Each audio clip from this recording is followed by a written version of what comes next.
Marcus noticed strange money transfers while checking the system, and when he discovered what his company was really doing, he couldn't believe it. The blue glow of multiple monitors illuminated Marcus Thompson's face as he worked late into the evening at Pinnacle Solutions, a mid-sized marketing firm in downtown Seattle. At 29, Marcus had been the company's lead IT specialist for 3 years, and he prided himself on knowing every byte of data that flowed through their servers. Tonight was supposed to be routine maintenance, updating security protocols, backing up databases, and ensuring all systems were running smoothly for the Monday morning rush. But as Marcus ran his standard financial system diagnostics, something caught his attention. There were transactions that didn't fit the normal pattern. Marcus frowned at his screen, adjusting his glasses as he scrolled through the company's financial log. Pinnacle Solutions was a straightforward business. They provided marketing services to local businesses, managed social media campaigns, and created advertising content. Their financial transactions should be predictable. Client payments coming in, salaries going out, office expenses, software subscriptions, the usual business costs. But buried in the monthly expense reports were transfers that made no sense. A $2,400 payment to Seattle Children's Hospital. But Pinnacle wasn't a healthcare company. A $1,800 transfer to Evergreen Community College with a note that simply read, DR Emergency Fund. Another $3,200 payment to something called Crisis Support Services with no additional explanation. Marcus had access to all the company's financial systems as part of his IT oversight role, but he'd never paid much attention to the accounting details before. His job was to make sure the systems worked, not to analyze what money was going where. But these transfers were frequent, sometimes 2 or 3 per week. They added up to significant amounts. He pulled up the past 6 months of financial records and began cross-referencing the unusual payments. What he found made him sit back in his chair, stunned. Over the past half year, Pinnacle Solutions had quietly transferred over $75,000 to various organizations, individuals, and service providers. None of these payments appeared to be related to the company's core business operations. Marcus's first thought was fraud. Had someone hacked their financial systems? Was an employee embezzling money? As the IT security specialist, it was his responsibility to investigate any potential security breaches. He began tracing the authorization codes for these transfers. Each one had been approved by Catherine Walsh, the Human Resources Director, and countersigned by Jonathan Hayes, the company's CEO. So this wasn't unauthorized. It was deliberate. But why? Marcus decided to dig deeper.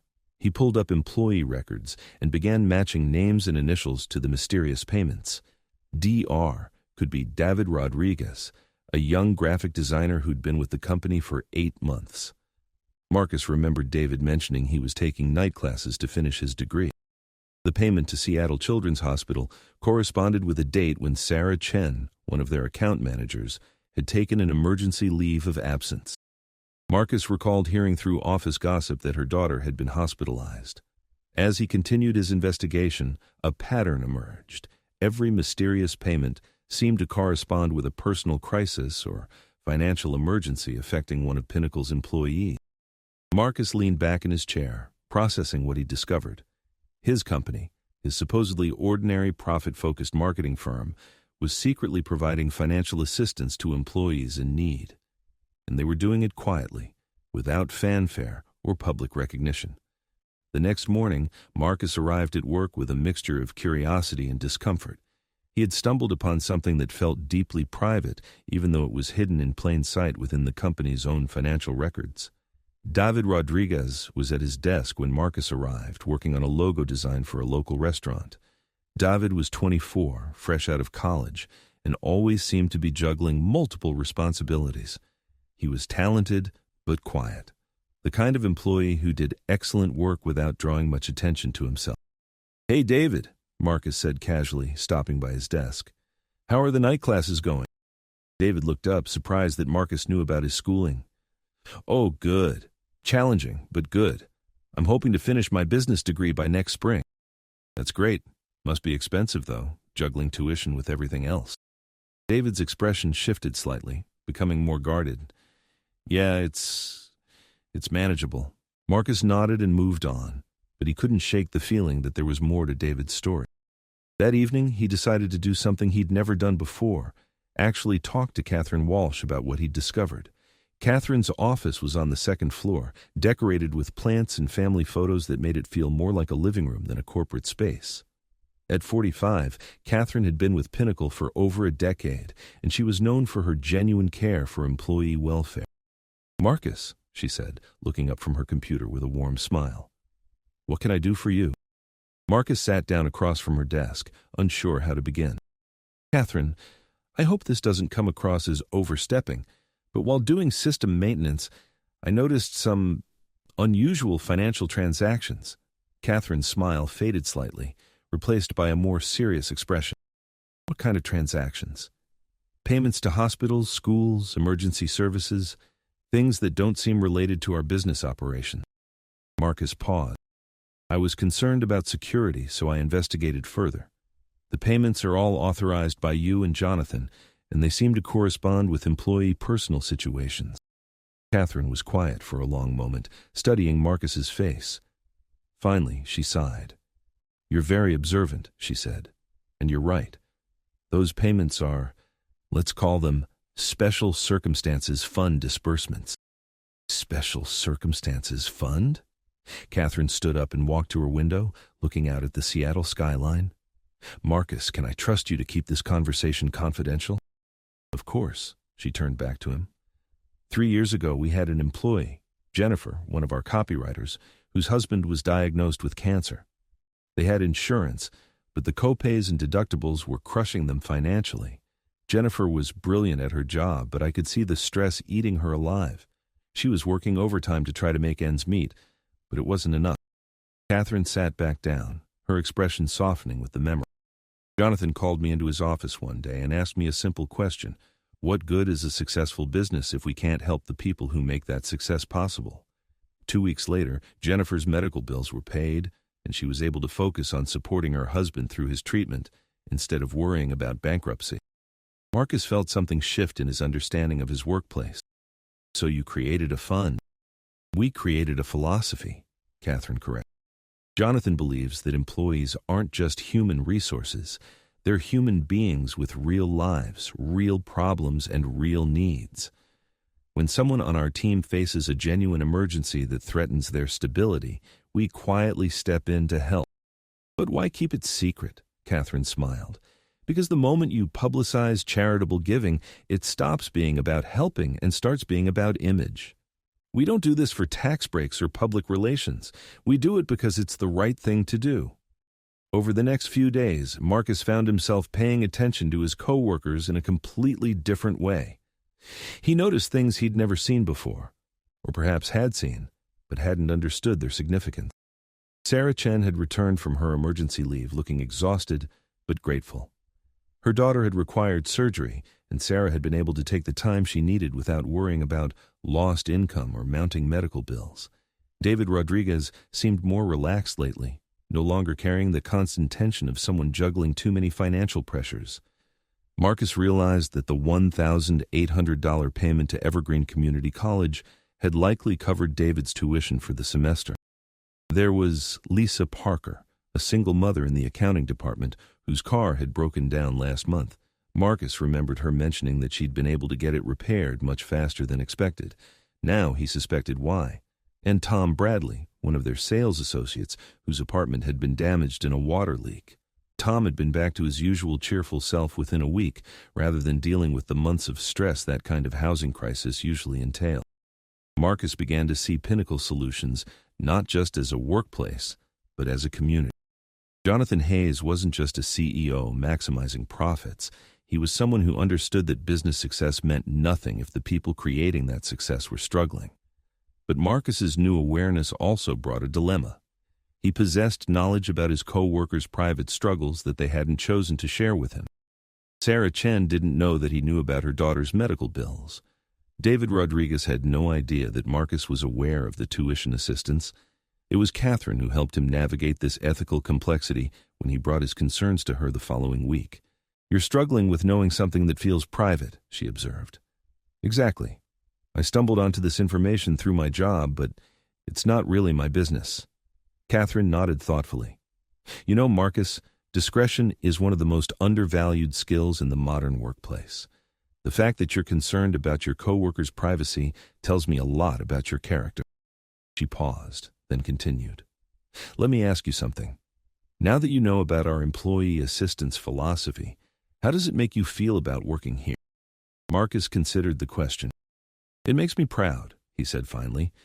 I've worked for companies that talked about being family-oriented, but never backed it up with actions. This feels real. And that's why Jonathan and I would like to talk to you about something. The next day, Marcus found himself in Jonathan Hayes' office for the first time since his initial job interview 3 years earlier. Jonathan was in his early 50s, with graying hair and the kind of calm presence that made people instinctively trust him. Catherine tells me you've discovered our not-so-secret secret, Jonathan said with a slight smile. I hope I haven't overstepped any boundaries. On the contrary, your discretion and concern for your co-workers has impressed both Catherine and me. Jonathan leaned forward slightly. Which is why we'd like to invite you to join our Employee Assistance Program committee. Marcus blinked, surprised. There's a committee? A very small one. Catherine, myself, and Linda from accounting. She helps us verify financial need without compromising employee privacy. We've been looking for someone from the technical side to help us streamline the process and ensure complete confidentiality. What would that involve? Catherine spoke up.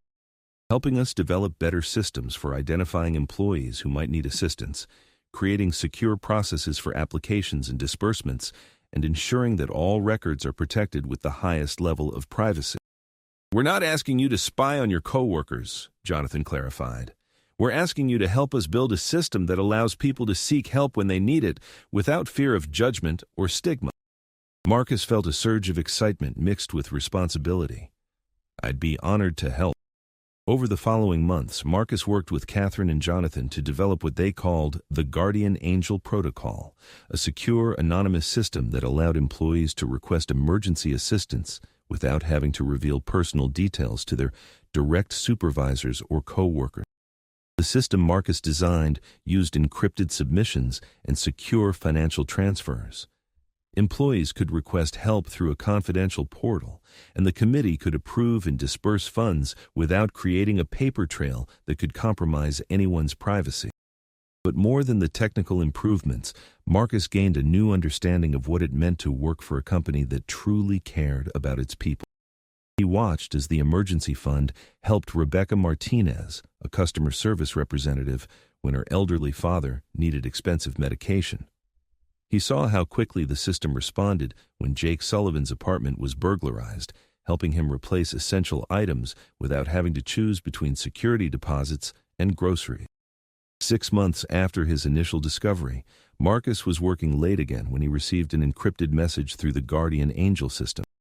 It was a request for assistance from an employee whose identity was protected, but whose situation was all too familiar. A young professional struggling to balance work, education, and family obligations. As Marcus processed the request and forwarded it to the committee for review, he realized something profound had changed in his relationship with his job. He wasn't just maintaining computer systems anymore. He was helping maintain a community.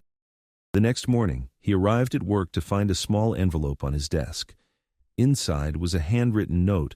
I don't know who you are, but someone told me that you helped make it possible for me to get the assistance I needed last month. I wanted you to know that what this company did saved my family from losing our home. Thank you for being part of something that proves good people still exist in the business world. The note wasn't signed, and Marcus had no way of knowing which employee had written it. But as he tucked it into his desk drawer, he realized that anonymity was exactly the point. Pinnacle Solutions had taught him that the most meaningful impact often happened quietly, without recognition or fanfare. Sometimes the greatest technology wasn't about processing power or data speeds. It was about processing human kindness and transferring hope to people who needed it most. Marcus looked around the office, watching his coworkers start their day, knowing that each of them was not just an employee, but a person whose life mattered to the people who ran this company. And now, in his own small way, He was part of making sure that support system continued to work, one encrypted request and one quiet act of help at a time. In a world where corporate culture often felt cold and impersonal, Marcus had discovered something rare, a business that had figured out how to make profit and compassion work together. And the best part was that most of the employees had no idea how lucky they were, which was exactly how Jonathan and Catherine wanted it.